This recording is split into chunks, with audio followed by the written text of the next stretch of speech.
Kenyatta and President Jose Mario Vaz of Guinea-Bissau arrive in Accra to participate in the country's 59th independence anniversary tomorrow. 20 students receive Head of State awards.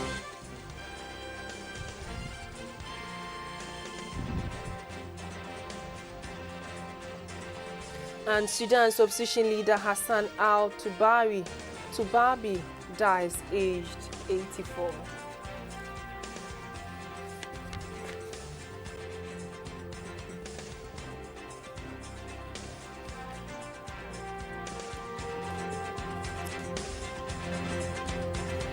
Hello, good evening. Welcome to News Hour on GBC24 and GTV. My name is Shirley and I'm Seyoko Kwakutre.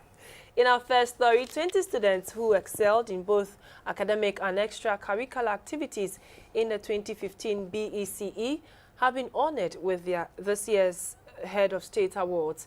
The students used the occasion to appeal to Ghanaians to ensure that the peace the country enjoys now is not sacrificed on the altar of political expediency during and after the 2016 elections. The Vice President Kwesi Emisa Arthur, who honored the students, assured them of government's commitment to invest in education.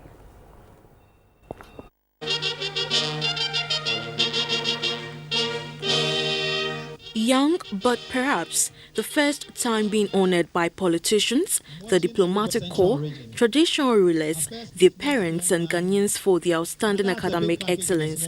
These 20 adolescents with different stories, circumstances, but with a common goal charting the path of distinction. The recipients were selected from the 10 regions of Ghana out of several candidates for their performance in the BECE, co-curricular activities, moral behavior, and other special qualities. For their reward, they received a certificate, a 3-year educational scholarship, a gold-plated plaque, cash prize, books, as well as a 1-year package of Nestle products.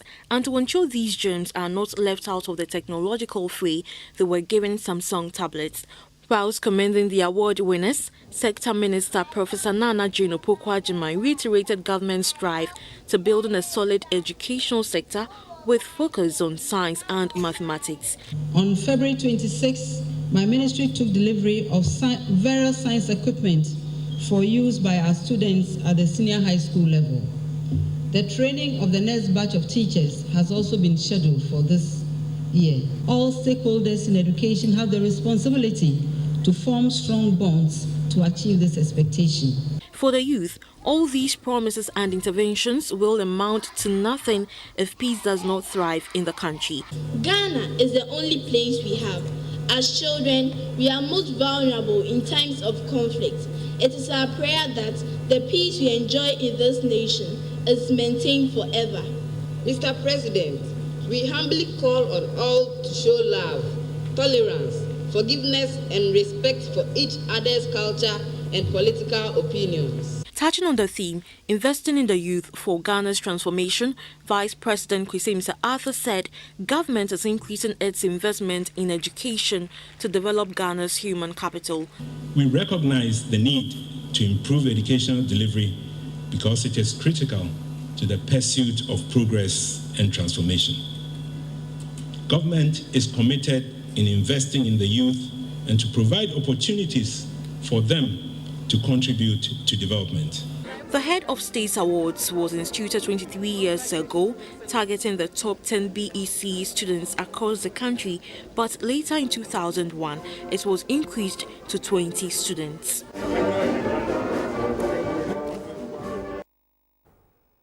All is set for Ghana to mark her 59th Independence Anniversary celebration tomorrow. The special guest, President Uhuru Kenyatta of Kenya and Jose Mario Vaz of Guinea-Bissau, have arrived in the country to grace the occasion.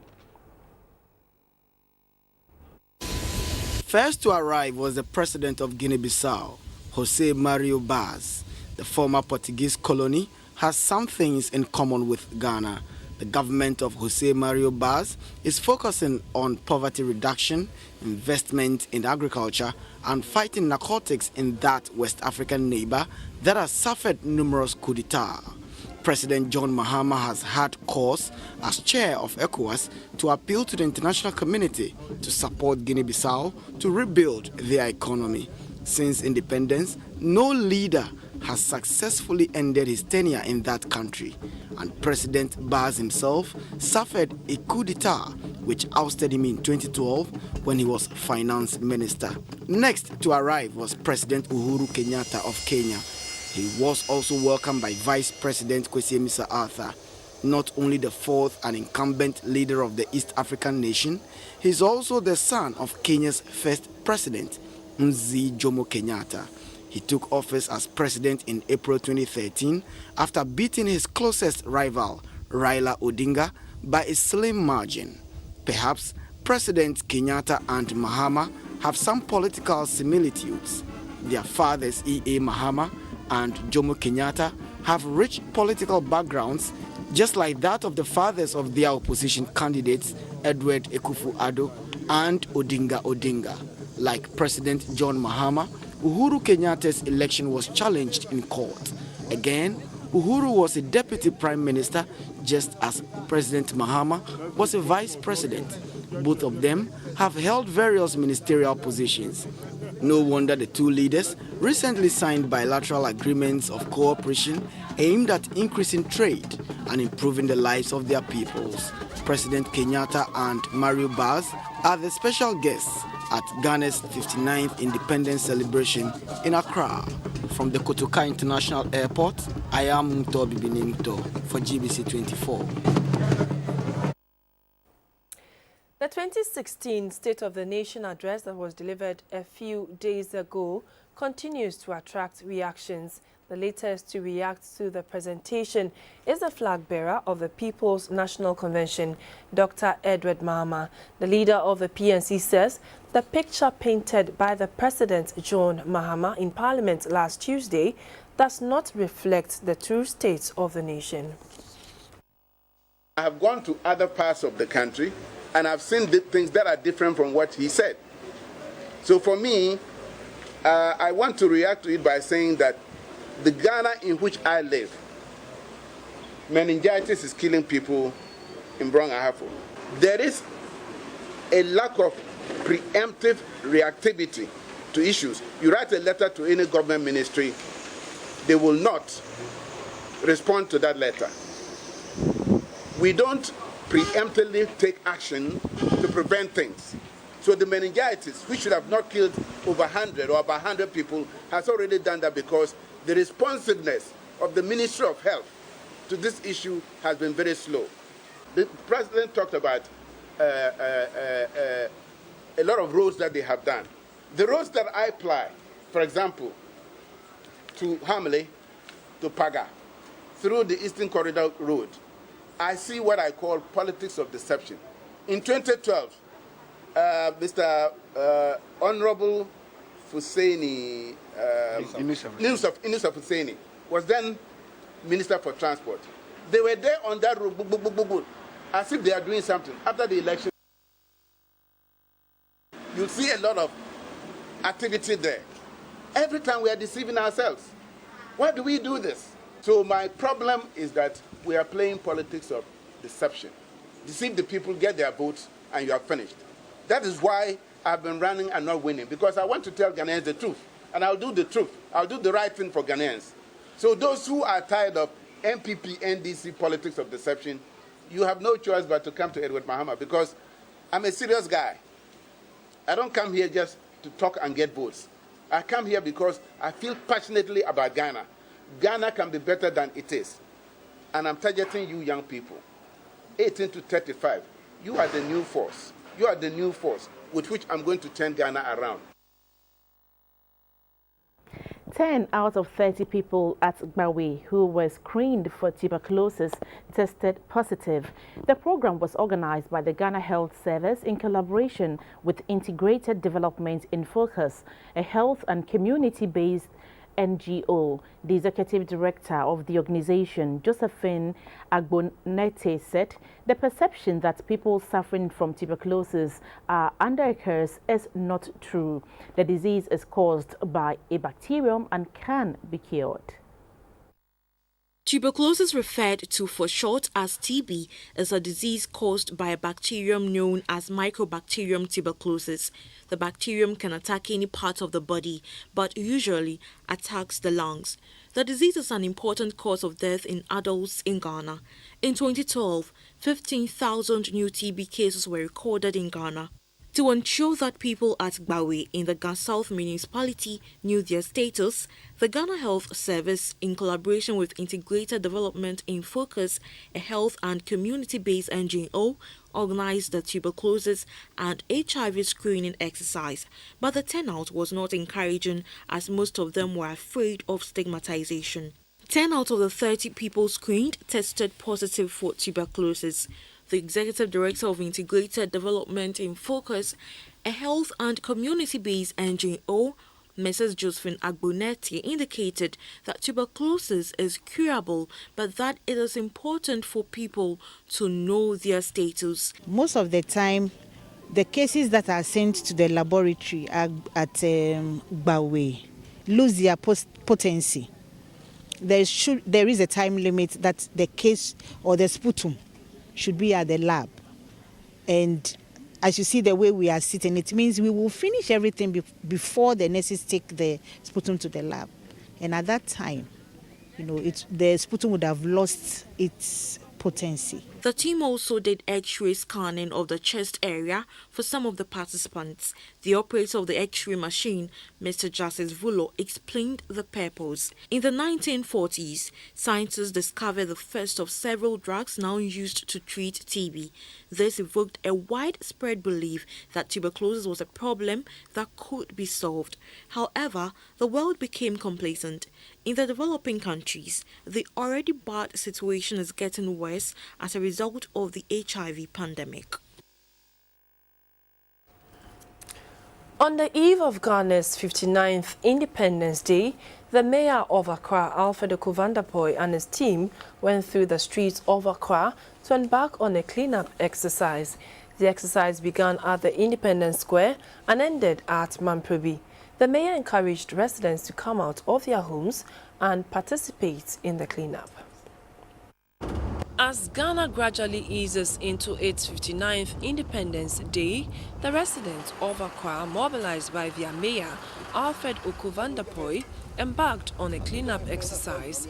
Choked gutters were drained, pavements were swept, and walkways tidied. Though the exercise is taking place throughout the city of Accra, the mayor moved to different areas to observe the work being done and also to participate in it. The activity moved from the Independence Square through the High Street, Abosokai, Abobloshi, and finally ending at Mamprobi. At the Abobloshi market, the driver of a truck licensed AS 7085Y was stopped by the mayor for reckless driving and overloading. The mayor then had the driver arrested. In an interview with GBC24, Mr. Vanderpool spoke of the improvements the sanitation day has brought, citing the reduction in cholera cases in Accra. 2014, the whole of the country, we had over 24,000 cases of cholera. We lost over 600 lives. 2015, what is the story? The story is different.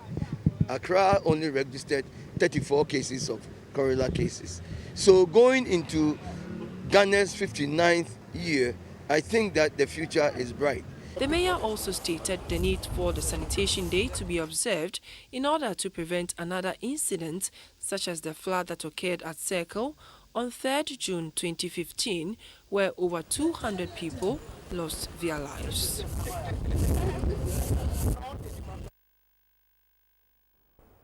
The Vice-Chancellor of the University of Ghana, Professor Ebenezer Oduro Owusu, says restoring discipline in the society is the only sure way to restore hope and a better future for the country. Professor Oduro Owusu said this during the Founders' Day lecture and launch of the 60th anniversary of St. Peter's Senior High School in Accra. St. Peter's is located at Nkwetiakweu in the Eastern Region.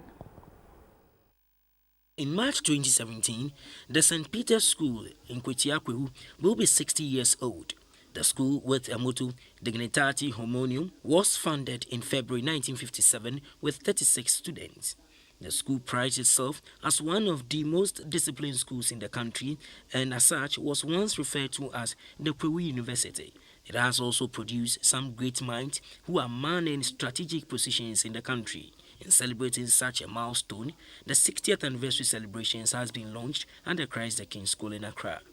The celebrations is on the theme Discipline, the St. Peter's Heritage. The ceremony attracted most Pescodians, both far and near.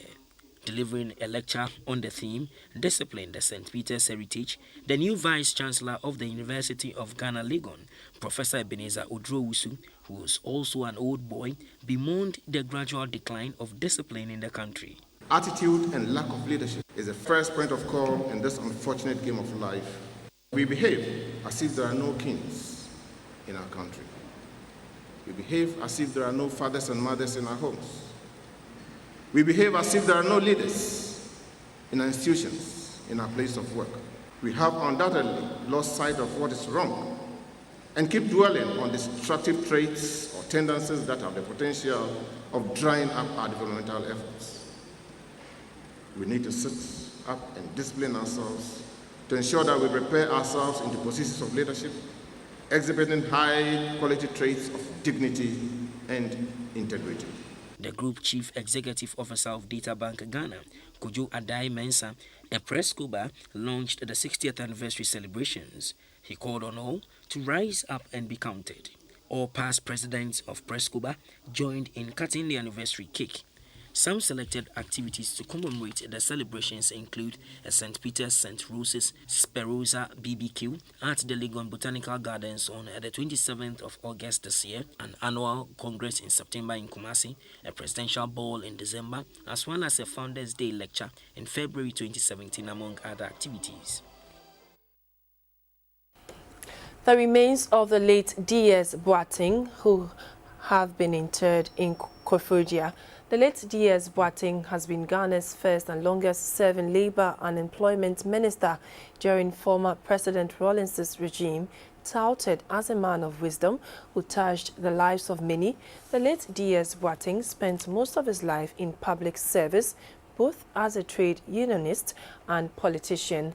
His funeral was attended by Vice President Kwesi Mensah-Arthur and ex-President Jerry John Rawlings. He became known as Ambassador D.S. Boateng at the latter part of his life when the late President Atta Mills appointed him as Ghana's ambassador and plenipotentiary to Cuba with oversight responsibilities for Barbados, Costa Rica, Antigua and Bermuda, Trinidad and Tobago, Grenada, Jamaica, Panama, Nicaragua, Dominica, St. Vincent and Grenadines. Prior to that, he had climbed from the background of a trained teacher and later a trade unionist before delving into politics. This is partly due to his experience as a student leader, during which time he fought the Unigov concept of General Kutu Achampong. In 1986, D.S. Boateng was invited to serve as Deputy Secretary of the Labour and Social Welfare Ministry during the PNDC era. He was subsequently made a substantive minister in 1989. When Ghana returned to constitutional rule, the late David Sapon Boateng contested a new job in South parliamentary seat on the ticket of the National Democratic Congress and won. President Jerry John Rawlings then appointed him Employment Minister and later Minister of State at the presidency. The late statesman served in a high position at the International Labour Organization between 1993 and 1996. He served as the Eastern Regional Chairman of the National Democratic Congress when the party lost power in 2001 and managed to mobilize grassroots support to return the party to power in 2009. He was working assiduously on the Agenda 50-50 towards President John Maham's victory in 2016 when he passed on. Both family and comrades who knew him closely described the late D.S. Boateng as a strategist, a family man, and hard-working servant who put national interest above himself. He was a stalwart in the larger struggle against poverty, oppression, ignorance, and backwardness. for peace, democracy, and social justice. To him, we say, Aluda continua, Victoria Exerta, Venceremos. Dad, you have, by your words and actions, engraved your memory, not only in our minds, but in our hearts. Many of such kind words were poured on the late D.S. Boateng, whose 72 years on earth was anchored on the philosophy of, quote, ask not what your country can do for you, ask what you can do for your country. Ngto Bibini Ngto, GBC24, Kofu. Still live on GBC24, we have business coming up after this break. Please stay with us.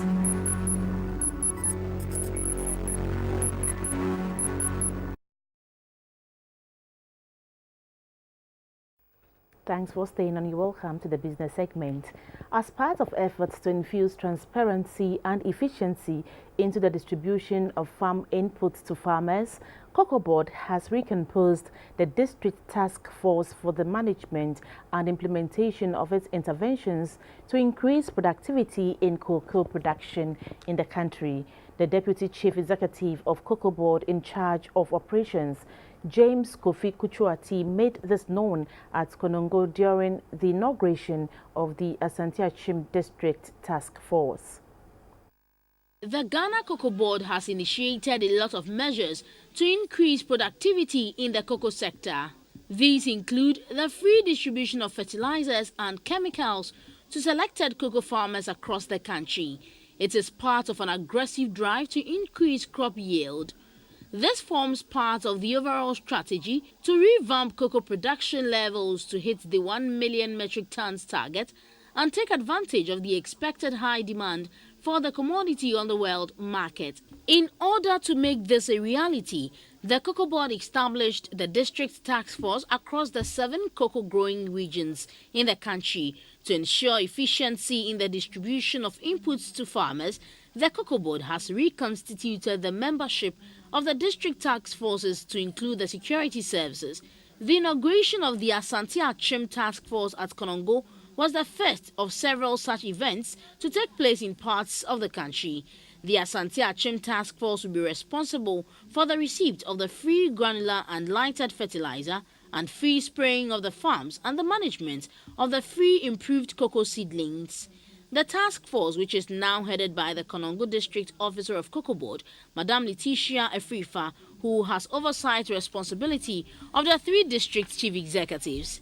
The 3 beneficiary districts are the Asante Achim South, Asante Achim Central, and Asante Achim North. Among the 11-member task force are the Konongo Divisional Police Commander and the NADMO Coordinator.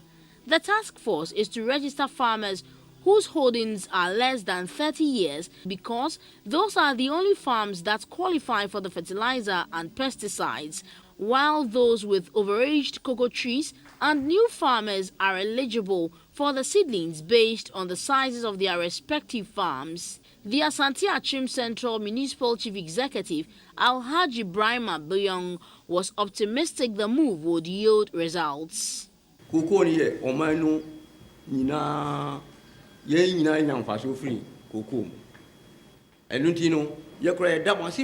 farmers, some wire who say mobile cocoa man. Netimia Ghana, ye pet capital income, Akosha. The senior manager of the Cocoa Health and Extension Division of Cocoa Board in Ashanti, Mrs. Faustina Asamani, urged the task force to ensure that inputs get to the right owners. The task force is employed to receive, distribute and secure all CODAPEC high-tech inputs. It is also to assist CHED in monitoring the use of these items in the communities within the districts. The Deputy Chief Executive of Cocoa Board in charge of operations, Mr. James Kofi Kuchuati, cautioned the task force against playing politics with the inputs distribution. Basa ebia emba obia oye kwani yesusu nafu yenim se so nya sei ne nsa beka yenti wantwi bia esensa afi we ya afi soronko enti committee task force ya yɛbɛda na di ende yi adwuma ɛda mo so minim sɛ mobɛtumi ayɛ manai akɔyie. The founder of Indum Group of Companies, Dr. Papakwesi Indum, has advised chief executives and managers of small and medium-scale enterprises not to rely much on credit facilities as a last resort to finance their businesses. He said they should start their own companies with small capital and plow back the profit into the business. Dr. Indum made the call in Accra at the 5th cohort class ceremony of Stanford Institute for Innovation in Developing Economies, SEED. The Stanford Institute for Innovation in Developing Economies, SEED, is an initiative of the Stanford Graduate School of Business in the United States. The focus of the institute is to end the cycle of poverty in developing economies. It was established in Ghana in July 2013 to serve the West Africa sub-region. The local branch serves as a focal point where SEED's regional initiatives are rolled out to stimulate economic opportunities, including job creation. The institute runs a transformational program for chief executives and founders of small and medium-scale enterprises, SMEs, in various sectors. The founder of Indum Group of Companies, Dr. Papakwesi Indum, advised the managers of executives not to rely much on credit facilities to finance their businesses. If you are afraid of high interests, well, this system might not be for you. But also, if you are afraid of high interests, that's part of why we say to people, start something small with your own money, or start something small where you can find money that is not so expensive. Mr. Emmanuel Kecha is the regional director of SEED West Africa. The Stanford Institute for Innovation in Developing Economies was established.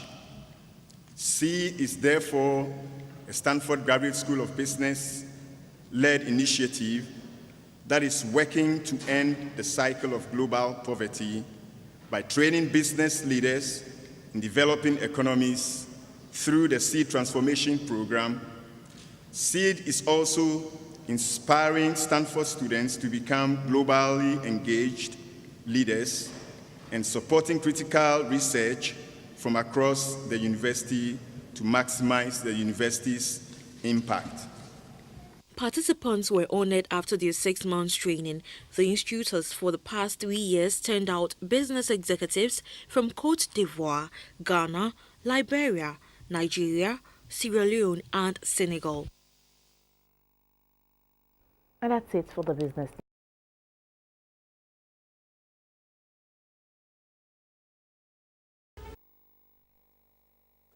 Hello, good evening and welcome to my journey. I am Abubakar Sapon. Roads play an important role in the daily lives of people and communities. A suburb I visited is the Agape community, which is strategically positioned to divert traffic, especially when traveling to and from the eastern and central regions to Accra. However, I find out that stone quarrying and erosion have rendered the road incapable of fulfilling this critical function. Deep excavated pits resulting from quarrying was visible. I also gathered that this has forced drivers to use a long winding alternative route. Tonight, I invite you to join me as we journey to Agape, a community in the Gasouth district of Accra. The sprawling Agape community is bordered by the Weja Dam, Bawe and Bokoboko townships. The main road in the town links the Awushi Pukwase portion of the vicinity to the Malam Kaswa Highway. For about 1.5 years now, some individuals have been undertaking stone quarrying activities at the Bawe Gonse portion of the stretch. Deep excavated pits resulting from this activity have forced drivers to use a long winding alternative route. Also, residents who use that path have to tread cautiously to avoid falling into the pits. This water pipe belonging to the Ghana Water Company Limited has been exposed due to the quarrying. Our camera captured some of the men breaking stones right in the middle of the road.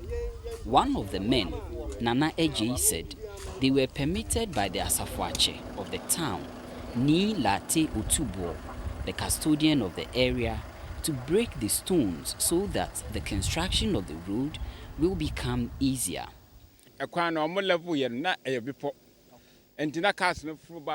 The drivers could not ply the road because of its bad nature, so we were told to break the stones to make the construction work easy. For some answers, we turned our microphone in the direction of the Asafuache. He denied having struck a deal with the workers. He, however, expressed hope that authorities will soon construct the road to eliminate the burden of commuters on the road.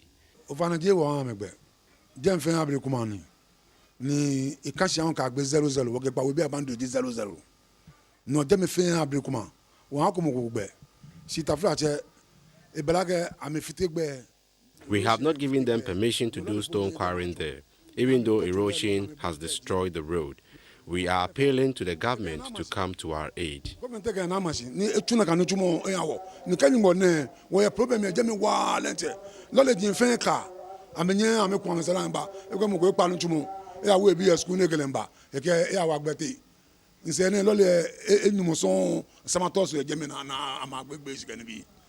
From here, the team proceeded along the route towards the Agape station.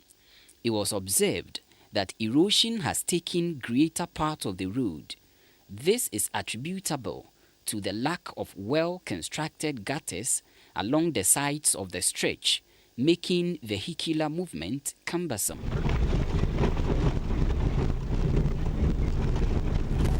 The sight of deep gullies at the station are indicative of the fact that the road is gradually deteriorating and needs urgent attention. According to the drivers, this area used to be a part of the road that linked to other parts of the community, but due to severe erosion, it has become unmotorable. Drivers say commuting becomes even more difficult whenever it rains. A driver, Wofayao, told the news team that 3 people lost their lives during the flood that hit the country on June 3rd, 2015.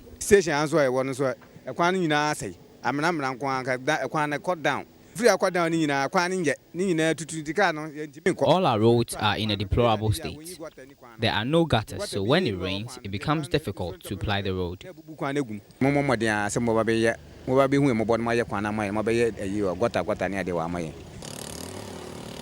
A resident, Na Ashile, said, though authorities are aware of the situation, they are yet to put the road in a good shape.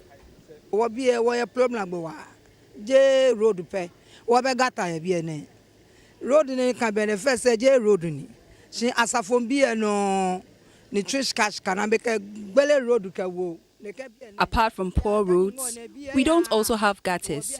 During the night, you have to go by Okada, but Okada drivers are too young, and that is my worry.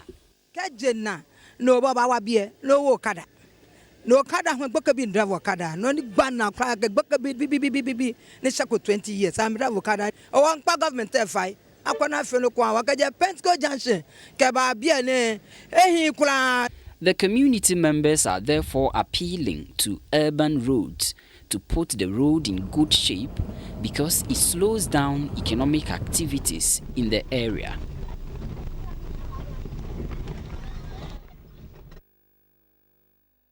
Well, as a reporter, I cannot but concur with the people in their desperate call on authorities to fix the road. This, I believe, will significantly reduce traffic congestion along the Awushi-Pukwase and the Malam-Kasoa highways. This has been my journey. Many thanks for staying through. The news continues. You're welcome back. In international news, Sudan opposition leader Hassan al-Turabi, who helped bring President Bashir to power, has died at 84 in the capital, Khartoum. A hospital source said he had suffered a heart attack. Mr. Turabi was a key ally of Mr. Bashir when he took power in a coup in 1989, but they fell out a decade later. He was one of the most divisive figures in the country's turbulent history.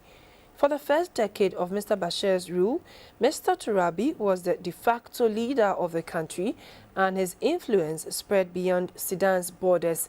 His death was announced by State TV, which described him as a well-known Islamic thinker and was confirmed by his party.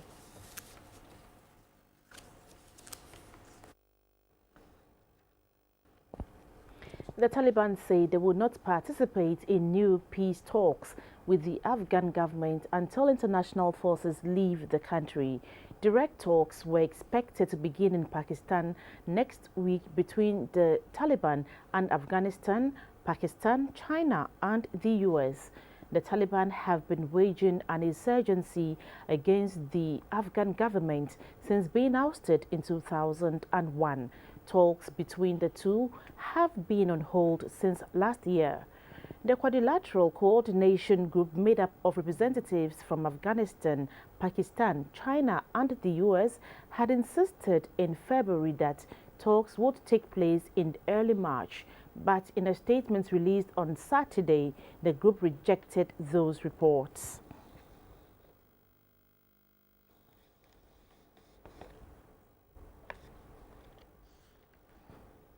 Pope Francis has condemned the killing of 16 people, including 4 Catholic nuns, at an old people's home in Yemen. He called Friday's gun attack in Aden an act of senseless and diabolical violence. Reports said the attackers pretended they were visiting their mothers to gain access to the home.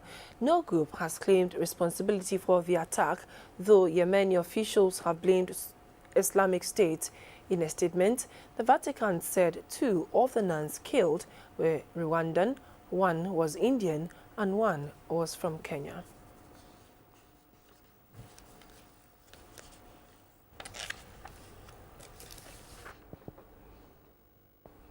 The Philippines says it has seized a North Korean ship in line with tightened UN sanctions targeting the country's nuclear program. The deputy presidential spokesman said the Philippines has to do its part to enforce the sanctions.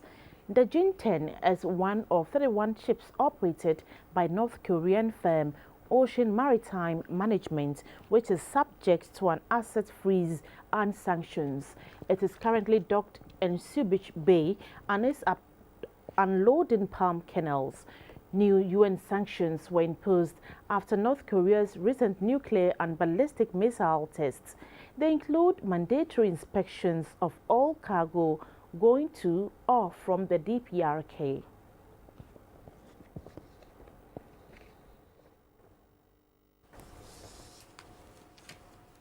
The front runners for the nominations in the U.S. presidential race are aiming to extend their leads on Saturday.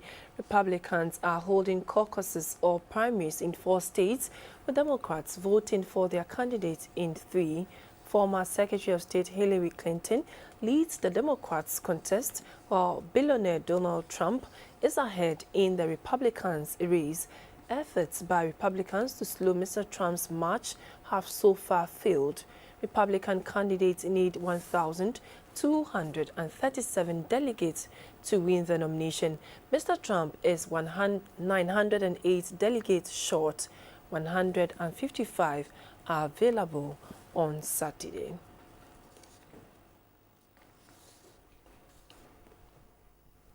We'll bring you the sports news after this break. The captain of the national beach volleyball team, Seydou Adanaku, has promised to pick one of the tickets for the upcoming Rio Olympic Games. The final qualification process will take place in Tunisia between the 2nd and 20th of May this year. As part of preparations for the last round of qualifiers for the Rio Olympic Games in May, Ghana sent 2 of their best players to participate in an 8-nation tourney in Algeria. The tournament was dubbed the Sahara Invitational BVB Tournament. Countries that participated included Algeria as the host, Niger, Mali, Morocco, Tunisia, France, Ghana and the Algerian Army team. The Black Spikers started strongly by beating Niger, Morocco before losing to eventual winners Tunisia in the grand finale. Back home, the players say they've learned valuable lessons. It was really a great trip, and we played our heart out, you know. Basically, it's like pre-Olympic tournament that we went to play, you know. So we went to size each other, and I have a great feeling that we make Ghana proud. We can go to Rio, you know. So cross my fingers, you know, we can make it to Rio. The challenges we face, which you are aware, the financial backing, because it's really limiting our ability to train more to become Africa. We can become Africa champions because out of nothing, we've chalked so many laurels. It was okay, and whatever we saw over there was on it's a standard. The preparation, everything was great over there, and I think through what I saw over there, I have more training to do so that I can qualify to the Olympics, which I know we will always qualify. You know, beach volleyball, we learn from each other. I copy some from my senior man here, and some also copy from me. So I copy a lot over there, and I know my mistakes now, so I'm still on it, working out for that. The Black Spikers say they are poised to go for the final round of qualifiers well armed. The competition will take place in Tunisia from the 2nd to the 20th of May this year.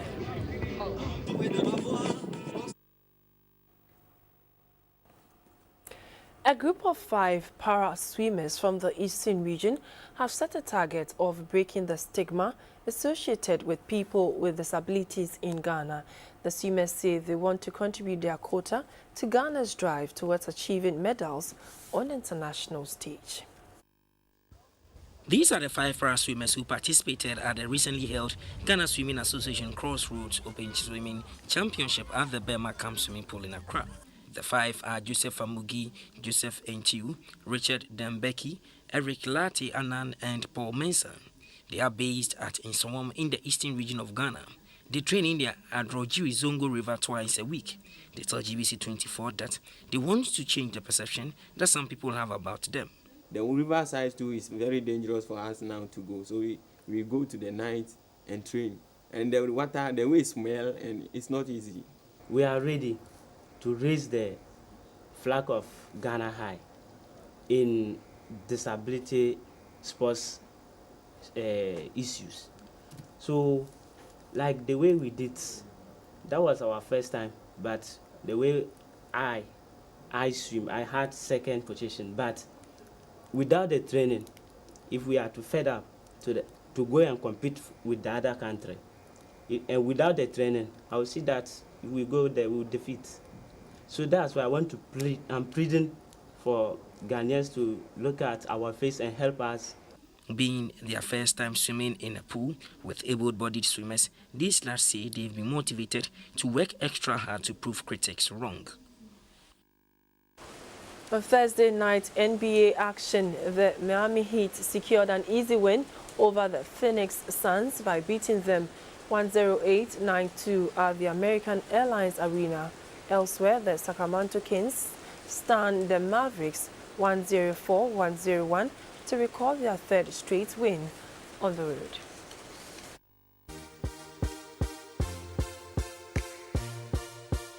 We start off in Oakland, where Stephen Curry and the Golden State Warriors enjoyed another record-breaking by beating Oklahoma City Thunder 121 to 106 on Thursday night. Curry scored 33 points in his return from an ankle injury, and the Warriors tied Chicago's NBA record by winning their 44th straight regular season home game. Kevin Durant scored 32 points. Russell Westbrook had 22, and Serge Ibaka added 20 for the Thunder, who have lost 6 of 8 since the All-Star break. In Louisiana, Kawhi Leonard capped a 30-point, 11-rebound performance with a huge three-pointer in the final minute as the San Antonio Spurs extended their winning streak to 7 games with a 94-86 victory over the New Orleans Pelicans on Thursday night. LaMarcus Aldridge had 26 points and Danny Green scored 11 for the Spurs, who trailed 86-82 before closing the game on a 12-0 run during the final 3 minutes. In Florida, Dwayne Wade scored 27 points and Goran Dragic added 25 as Miami beat the Phoenix for its 3rd straight victory.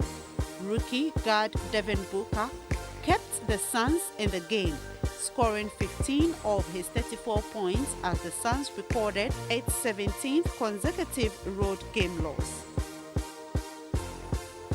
And finally in Texas, Rajon Rondo had 18 points and 12 assists as the Kings ended a 22-game regular season losing streak. DeMarcus Cousins had 22 points and 13 rebounds as the Kings snapped a 4-game losing streak with just their 5th win in the past 17 games.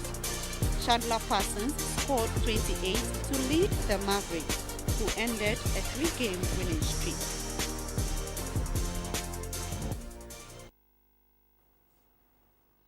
We'll bring you entertainment after this break.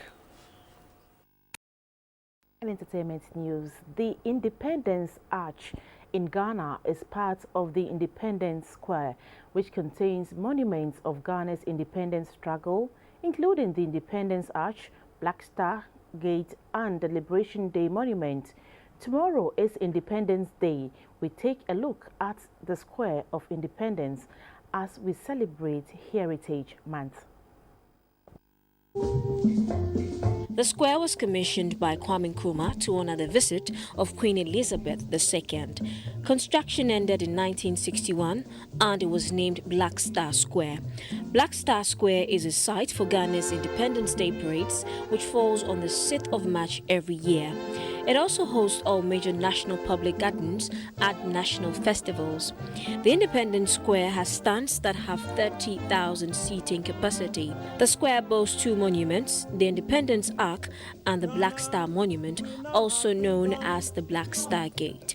A statue of a soldier faces the Independence Arch, symbolizing the Ghanaians who lost their lives fighting for Ghana's independence. The sculpture is a nod to Ghana's acclaim as the Black Star of Africa. It was an inspiration to other African countries vying for independence.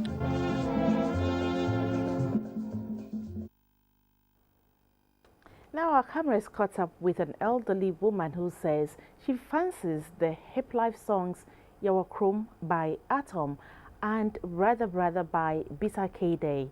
She showed off her dancing skills. Have a watch.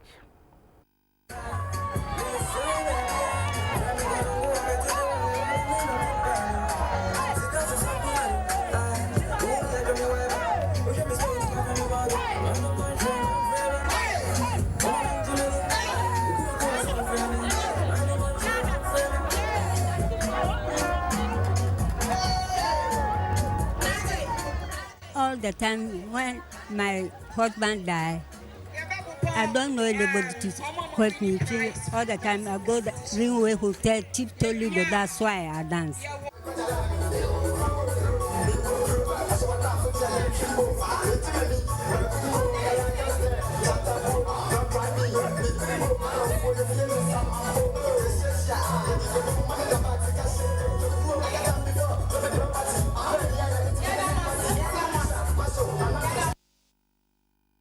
Awesome dance skills over there. Well, if you are not a fan of Chinese music or do not have any Chinese musician as your favorite, just listen to Joseph Huang and the Rose Band. You may become a lover of Chinese music. No one else would do.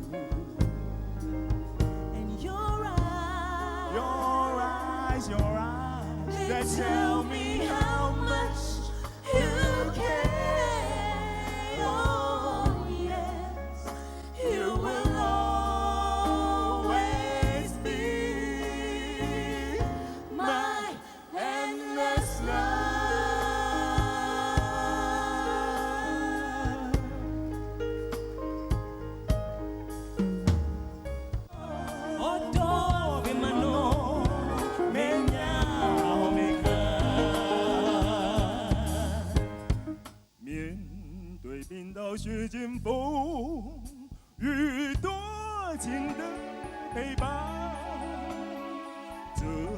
是上天赐给我的金色的华年。做人一滴肝胆，做人何惧艰险？好景不变，年复一年。做人有苦有甜，善恶分开两边，都为梦中的明天。看天地真正，踏遍万里河山。我站在风口浪尖，紧握住。Well, coming up is the weather report. Thank you for watching news on GBC24 and GTV. Before we go, a look again at the stories that made headlines. Presidents Uhuru Kenyatta of Kenya and Jose Mario Vaz of Guinea-Bissau have arrived in the capital, Accra, to participate in Ghana's 59th Independence Day anniversary. Organizers say all is set for a successful celebration. 20 students who excelled in both academic and extracurricular activities in the 2015 BECE have been honored at this year's Head of State Awards. The Vice President Kwesi Mbisa Arthur, who honors the students, assured them of government's commitment to invest in education. And Sudan's opposition leader Hassan al-Turabi has died after suffering a heart attack in the capital Khartoum. Mr. Turabi was a key ally of Mr. Bashir when he took power in a coup in 1989, but they fell out a decade later.